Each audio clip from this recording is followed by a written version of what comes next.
كيف يأتي ترتيبك لأفضل 3 لاعبين في التاريخ؟ أنا ميسي، مارادونا، باهي،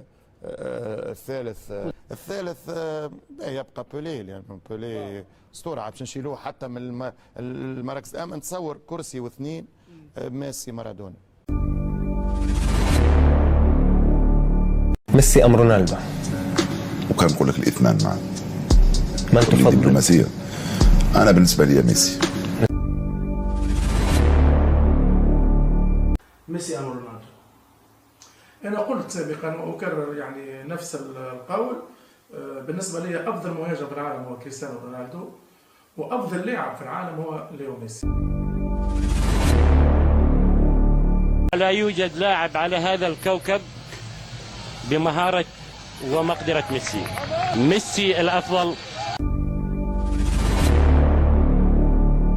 من الأفضل، ميسي أم رونالدو؟ وركز ميسي. ايش استنى شوي، كنت احكيك ركز. الله مش بالنسبة لي أنا؟ صبرك شوي مش بالنسبة لي أنا؟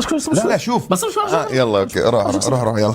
اعلم انه ما سيخرج من فمك سيؤخذ منك. طبعا ميسي أفضل من رونالدو. ميسي أو رونالدو؟ أنا أضع ميسي